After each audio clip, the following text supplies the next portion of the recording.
중국 도가 철학의 시조 노자는 일생에 단 2권의 책만을 저술했습니다. 한 책은 도에 관한 가르침을 주는 도경이고 다른 한 책은 덕에 관한 내용인 덕경입니다. 우리가 흔히 말하는 도덕경은 이 두 책을 합친 이름입니다. 노자는 도덕경에서 도의 의미를 매우 실제적으로 정의합니다. 여러분, 도가에서 말하는 음양의 조화나 우주 삼라 만상의 복잡한 원리, 추상적인 이론이 아니라 아주 현실적으로 도를 설명합니다. 도가 무엇이냐? 이에 대해서 노자는 이렇게 대답을 합니다.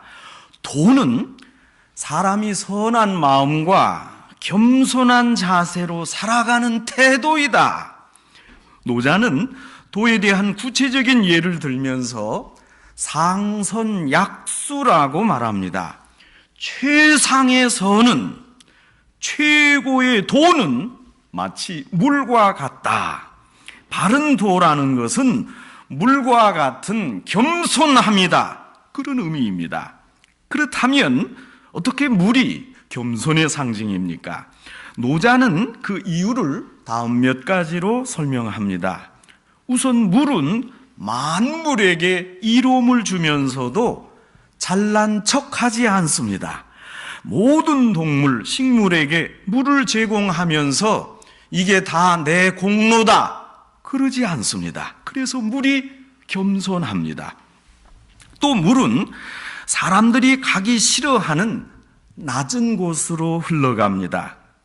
가장 낮은 에너지, 위치 에너지를 갖는 물은 절대로 스스로 오르려고 하지 않고 오직 내려가기만 합니다. 선을 행하는 사람들은 아주 낮고 무관심한 곳을 찾아가지 않습니까? 그래서 물이 겸손이요 참도다, 이렇게 노자가 주장을 합니다. 내가 제일 높다, 내가 제일 큰 어른이다, 나만한 경력 있는 사람 있느냐? 그러지 않습니다. 여러분, 나아가서 우리 생각해 보면 나이가 대수입니까? 겸손하지 못한 나이는 오히려 창피할 뿐입니다. 우리가 나이를 잘 먹어야 하겠습니다. 사람이 겸손하면 자기의 공을 내세우지 않고 절제합니다. 겸손하면 언제나 낮은 자리에 있습니다. 낮은 곳에서 남을 이롭게 하면서 자랑하지 않습니다. 노자가 말하는 도의 원리는 성경의 원리와 흡사합니다. 세상에서는 높아져야, 올라가야, 그리고 명성을 얻습니다. 낮은 데 있으면 천해 보이기 때문입니다. 세상 사람들은 자기의 이름을 드러내고 위신과 체면이 높이 있는 곳을 좋아합니다. 체면이 깎이고 겸손해져야 하는 낮은 곳은 즐겨 찾지 않습니다. 이것이 세상의 원리입니다. 그러나 성경은 정반대를 강조합니다. 자기를 낮추는 자가 천국에서 큰 자이고 자기를 낮출 때 하나님께서 높여주신다고 말씀합니다. 으뜸이 되려면 종이 되어야 하고 기꺼이 남의 종이 되는 자가 으뜸이 된다고 가르칩니다. 역설입니다. 오늘 성경 말씀은 겸손을 가르칩니다. 지금 사도 바울이 2차 전도 여행을 하는 중에 드로아에 도착했습니다. 그런데 그곳에서 환상으로 마게도냐 사람을 보았습니다. 바울은 그 환상으로 말미암아 유럽의 복음을 전파하라, 아시아는 닫혔느니라, 그래서 그런 하나님의 뜻을 확신했습니다. 바울은 이제 유럽의 첫 관문인 마게도냐 지방 빌립보로 들어갔습니다. 그리고 거기서부터 유럽으로 복음을 전파하기 시작했습니다. 이때 실라와 디모데와 누가가 바울을 따라왔고 바울의 복음 전파를 열심히 옆에서 도왔습니다. 사도 바울은 이 빌립보 지방에 가서 세 계층의 사람, 상류층과 중산층과 그리고 하류층에게 복음을 전했습니다. 여러분, 자꾸 이렇게 계층 따지는 거 좋지 않습니다. 바울은 누구에게나 복음을 전했습니다. 자색 염료 장사였던, 요즘 말로 하면 기업의 회장, 상류층 루디아를 구원했습니다. 중산층인 공무원, 감옥의 간수에게 복음을 전했습니다. 남의 집 노예로 있는 하류층 귀신 들린 여자를 구원했습니다. 이렇게 해서 이 가정들, 이 조그만 가정들, 빌립보 교회가 최초 유럽 교회의 모태가 되었습니다. 대체로 이방인들이 모여 살았던 빌립보 교회는 작고 가난했습니다. 회장이 있었지만 대체로 가난했습니다. 그러나 사랑이 넘쳐서 남을 돕고 자선하는 일에 열심이었습니다. 사업가 루디아 가정에서 시작한 이 빌립보 교회에 대체로 여성이 많았습니다. 빌립보 교회에서는 로마 감옥에 갇혀있던 바울에게 에바브로디도를 통해서 그 사랑이 많은, 사랑이 절절한 선교 헌금을 거두고 몇 차례 보내주었습니다. 그런데 이렇게 조용하고 아름답던 빌립보 교회에서 그만 뜻하지 않게 여자 성도인 유오디아와 순두개가 서로 화합하지 못하는 일이 벌어졌습니다. 이런 개인적인 불화로 말미암아 빌립보 교회가 조금 시끄러웠습니다. 바울은 자신이 개척했고 또 개인적으로 의미가 깊은 이 사랑이 많은 빌립보 교회를 특별하게 생각했습니다. 빌립보 교회에 사랑이 있었고 또 복음 전파에도 열정을 다했습니다. 이렇게 멀리 있는 로마 감옥에 있는 바울을 찾아서 영치금을 줄 정도로 사랑이 두텁고 우애도 있고 의리도 있었습니다. 그런데 지금 교회 내부에 다툼이 있다, 그 말을 듣고 바울은 마음이 무척 아팠습니다. 바울은 선교 헌금을 전해받고 고마워서 감사의 뜻을 전할 요량으로 빌립보서를 썼는데, 이 편지를 쓰는 김에 일부 교인들 간에 있던 분열에 대해서 교회가 화합하라 이렇게 부탁했습니다. 이런 당부 말씀을 하는 과정에서 바울은 예수님께서 보여주셨던 겸손의 본을 예로 들어 설명했습니다. 오늘 본문 1절부터 4절까지는 성도들의 연합적인 생활을 가르치고 있습니다. 물론 연합적인 생활의 기본 바탕은 겸손입니다. 그 다음에 5절부터 12절까지는 그 비결의 본을 제시하고 있습니다. 겸손의 모범으로 지금 바울이 빌립보 교회 교인들에게 예수 그리스도를 본받으라 가르치고 있습니다. 바울은 먼저 빌립보 교회 교인들에게 하나가 될 수 있는 구체적인 의견을 제시합니다. 빌립보 교회 교인들이여, 따뜻하고 권면하고 사랑으로 위로하십시오. 성령 안에서 서로 교제하십시오. 긍휼히 여기며 자비를 베푸십시오. 그래야 하나가 될 수 있습니다. 사실 바울의 권면처럼 사랑으로 위로할 때 하나가 됩니다. 성령 안에서 교제할 때 상대방의 참나온 필요를 알고 그를 위해 기도할 수 있습니다. 이렇게 하면 상호 관계가 탄력적이고 부드럽게 유지가 됩니다. 이런 원리를 설명한 바울은 이제 모든 성도들 같은 마음, 한 마음을 품으라 권면합니다. 마음을 같이 하고 뜻을 합하고 같은 사랑과 한 마음을 품으십시오, 그렇게 말합니다. 여기 같은 마음을 품으라는 부탁은 내적 연합을 이루라 하는 겁니다. 이것은 같은 방향의 마음을 의미합니다. 같은 사랑 역시 같은 방향의 사랑입니다. 방향이 다른데 어찌 만날 수 있습니까? 여러 갈래의 사랑은 오히려 공동체의 연합을 깨뜨립니다. 분열과 당파심은 교회 일치 최대의 적입니다. 모든 사람이 자기 주장만 옳다고 완강히 고집하면 어떤 일이 일어나겠습니까? 한 번은 제가 한국에서 목회할 때 우리 같은 지역의 목사님들이 달마다 모여서 기도하는 그런 교역자 아주 은혜스러운 회의를 가졌습니다. 이제 가면 서로 기도하고 기도 제목을 내놓고 중보기도 했습니다. 각기 교회 기도 제목을 내놓는 중에 제 옆에 앉은 목사님이 이런 기도 부탁을 하셨습니다. 그러면서 자신의 교회에 대해서 말하는 거예요. 우리 교회는 지금 69가지 문제점 때문에 하나가 되기 어렵습니다. 좀 기도해 주십시오. 아니, 제가 하도 궁금해서 물었습니다. 어떻게 69가지 문제점입니까? 그랬더니 그 목사님 하시는 말씀이 우리 교회 교인이 총 69명인데 교인들 각자마다 생각이 다르기 때문입니다. 여러분, 교인마다 자기 주장으로 일관하면 어떻게 교회가 통일성을 이룰 수 있습니까? 교회가 하나가 되어야 됩니다. 이것이 하나님이 원하시는 교회입니다. 그러니까 자기 의견을 조금 뒤로 하고 전체를 생각하고 전체를 볼 수 있어야 합니다. 오직 그리스도의 영광을 위해 전체를 생각할 때 교회가 한 마음을 품을 수 있습니다.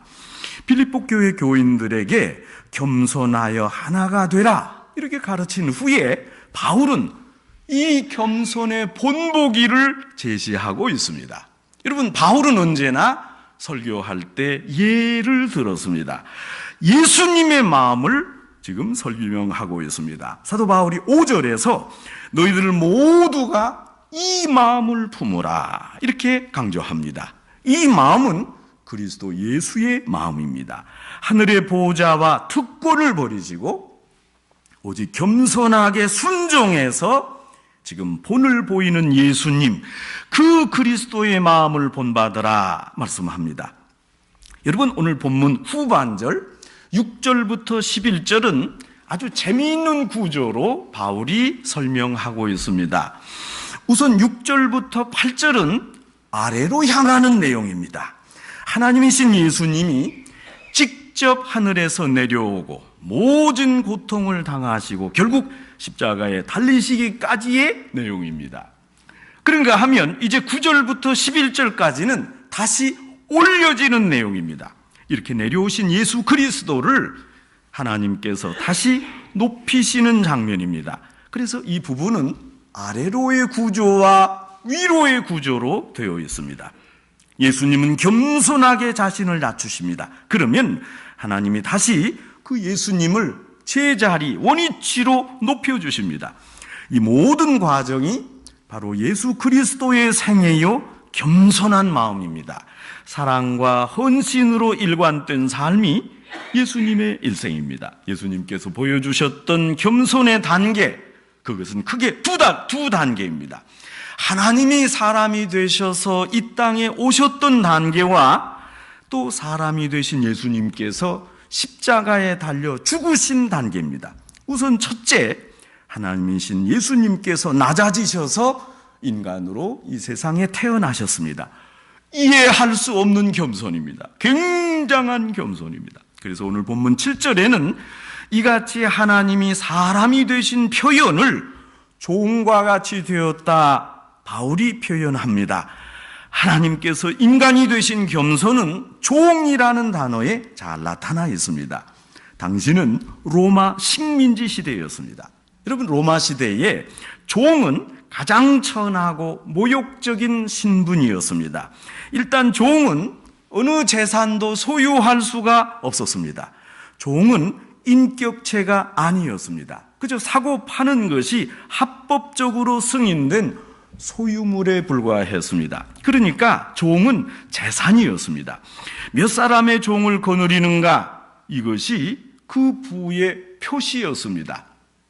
여러분, 요즘 말로 하면 종이 부동산, 동산 아니겠습니까?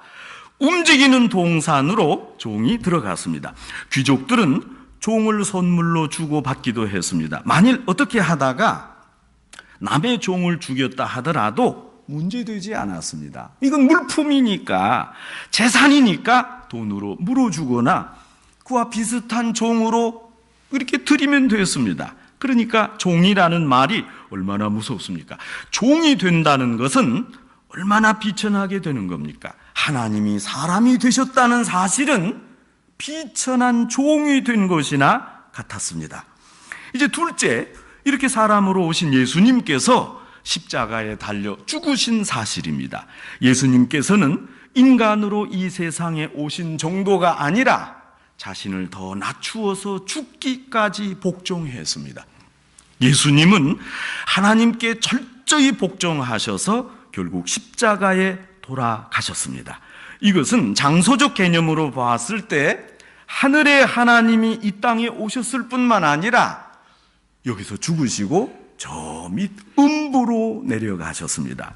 여러분, 우리 사도신경에는 없는데 영어 사도신경에 보면 예수님이 죽으시고 헬, 음부로 가셨다고 되어 있습니다.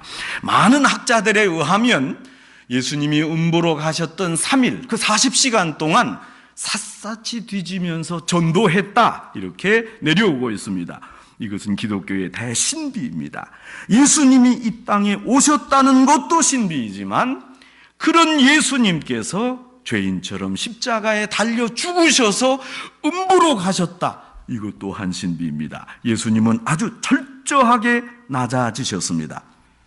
여러분, 당시에 로마법에서 가장 중죄는 바로 십자가형입니다. 일단 십자가의 처형 방식은 대중의 모욕을 받습니다. 온갖 창피와 조롱을 받고 비참하게 죽습니다. 목숨을 금방 끊게 한다면 그래도 낫겠는데, 여러분, 대체로 십자가형에 처하면 6시간은 빠른 것이고 이제 길어지면 하루가 갈 때만도 있었습니다. 그 시간 동안 피와 물을 다 쏟는 고통을 감수해야 합니다. 서서히 죽잖아요. 예수님은 이런 극심한 십자가의 고통을 당하셨습니다. 또 생각할 것은 죽으신 이유입니다. 예수님의 십자가는 자신의 죄 때문이 아니었습니다. 온전하게 무죄로 죽으셨습니다. 모든 인간의 죄를 그리고 스스로 담당하셨습니다. 성도 여러분, 죄 지은 사람은 마땅히 벌을 받아야 하고 죄 없는 사람은 벌을 안 받아야 합니다. 잘못하지 않았는데 정죄당하고 야단 맞으면 얼마나 억울합니까? 그러나 이런 이해할 수 없는 사건이 있는 종교가 기독교입니다. 세상을 구원하러 오셨던 예수님께서 사람들에게 먼저 심판을 받으셨습니다. 사랑으로 구원하겠다는데 죽었습니다. 이런 말도 안 되는 일이 있을 수가 있습니까? 저는 가끔 교회 다니지 않는 사람들이 이렇게 말하는 걸 듣습니다. 아니, 당신이 믿는 하나님은 살아계시고 기적을 일으키신다는데 그 기적 나한테 한 번만 보여주세요. 만일 그 기적을 보면 당장 교회에 나가겠습니다. 저는 그럴 때마다 이렇게 대답합니다. 여러 예가 있습니다. 그러나 이렇게 말합니다. 기적은 지금 이 시간에도 조용히 일어나고 있습니다. 나 같은 죄인이 지금 당장 죽지 않고 버젓이 살아있다는 것, 이거 기적 아닙니까? 죄 없는 하나님이 죽었습니다. 그래서 죄가 많은 사람들이 살았습니다. 이거 기적입니다. 여러분, 이것보다 더 큰 기적이 어디 있습니까? 할렐루야! 성도 여러분, 죄 없는 자가 죽고야 죄 있는 자가 살 수 있습니다. 죄 없는 자가 죄를 담당하고야 죄 있는 자, 죄를 씻을 수 있습니다. 고린도전서 8장 9절 말씀입니다. 우리 주 예수 그리스도의 은혜를 너희가 알거니와 부요하신 자로서 너희를 위하여 가난하게 되심은 그의 가난함을 인해 너희로 부요케 하려 하심이니라. 남의 구원을 위해 예수님은 스스로 가난해지셨습니다. 여기에는 오로지 예수 그리스도의 희생만이 있습니다. 이것이 다 겸손으로 된 것입니다. 그러나 예수님은 죽는 것에서 끝나지 않았습니다. 비극으로 끝나지 않았습니다. 조금 더 있습니다. 여러분, 인내하셔야 됩니다. 이제 그 다음 장이 열리기 때문에 그렇습니다. 그것은 부활이요 승천의 영광입니다. 이것은 완전한 희극입니다. 해피엔딩입니다. 끝까지 보셔야 합니다. 기독교의 끝은 승리요 영광입니다. 여러분, 잠깐 실패하는 것은 과정일 뿐입니다. 십자가는 꼭 있어야 하지만 전체적으로 보면 그저 지나가는 한 과정입니다. 이제 9절부터 11절까지 나오는 올려지는 내용을 봅시다. 이렇게 겸손하게 낮아지신 후에 하나님이 이제 다시 예수님을 높이십니다. 낮아질 대로 철저하게 낮아졌을 때 하나님이 예수님을 원위치로 다시 높이십니다. 높이시는 단계도 둘입니다. 첫째 단계는 죽으신 예수님을 살리시는 부활이요, 둘째 단계는 부활하신 예수님을 다시 하늘로 올리시는 승천입니다. 그래서 예수님은 원위치로 복귀하셨습니다. 이것을 또 신학자들은 승귀다, 고귀하게 있던 대로 올라가셨다 말합니다. 그리고 하나님은 예수님께 모든 이름 중에 가장 뛰어난 이름을 주십니다. 오늘 본문 11절에 나오는 주라는 이름입니다. 이 뛰어난 이름은 그리스도께서 온 우주 만물의 통치자임을 나타냅니다. 결국 모든 피조물들이 그리스도를 주라 시인하고 그리스도께 순종하는 것은 하나님의 뜻을 이루는 것입니다. 이것으로 하나님께 영광을 돌리게 됩니다. 그리고 주 예수 그리스도는 모두로부터 찬양과 경배를 받으십니다. 예수님께서 경배를 받는 대상은 모두입니다. 하늘나라에 있는 성도들과 천사들입니다. 지상에 있는 사람들과 모든 피조물입니다. 심지어 사단의 무리와 지하에 잠자고 있는 모든 자들도 예수 그리스도를 찬양하고 경배합니다. 이렇게 예수님께 경배와 찬양을 돌릴 대상은 천상과 지상 그리고 지하의 전체 피조물입니다. 그런 점에서 오늘 본문은 아주 커다란 포물선입니다. 맨 먼저 하나님이셨으나 인간의 몸을 입으시고 세상에 오셨습니다. 십자가에 죽으시고 다시 겸손해져서 음부에 가셨습니다. 그러나 하나님은 이런 예수님을 다시 부활시키시고 이 세상 40일 계신 후에 승천하게 하셨습니다. 여러분, 이것이 보상의 원리입니다. 다시 높아지셨습니다. 낮아지면 높아진다는 성경의 원리, 겸손의 본이 그대로 나타났습니다. 성도 여러분, 어떻게 교회가 하나 될 수 있습니까? 의견이 분분한 중에 자꾸 상대방을 쳐다보면 답이 없습니다. 당신이 내 의견을 따르라, 당신이 틀리고 내가 맞으니 내 뜻을 따르라. 여러분, 그렇게 할 게 없습니다. 이기적이고 일방적인 요구로 성사되지 않습니다. 이런 어려운 경우를 잘 알던 바울은 교회가 하나 될 수 있는 해답을 예수님에게서 찾았습니다. 그래서 오늘 성경은 예수 그리스도의 겸손한 마음을 품으라고 권면합니다. 그러니 어떻게 해야 하겠습니까? 하나 되지 못하는 이유를 상대방에게 돌릴 게 아니라 나도 예수 그리스도를 바라보고 당신도 예수 그리스도의 겸손한 마음을 가지자. 그러면 됩니다. 우리가 따라야 할 모범, 오직 예수님만 바라보고 그를 닮자. 그러면 됩니다. 여러분, 이러고 저러고 할 말이 없습니다. 교인 모두가 예수님의 겸손한 마음을 가지기만 하면 됩니다. 그 마음만 가지면 교회가 하나 됩니다. 여러분 다 아시는 유명한 일화가 있습니다. 어떤 사람이 성 어거스틴에게 물었습니다. 기독교의 최고의 덕목이 무엇입니까? 그것은 겸손입니다. 그렇다면 기독교의 둘째 덕목이 무엇입니까? 그것 또한 겸손입니다. 셋째 덕목은 무엇입니까? 그것도 겸손입니다. 성도 여러분, 어떻습니까? 기독교는 사랑의 종교이자 겸손해지고 낮아지는 종교입니다.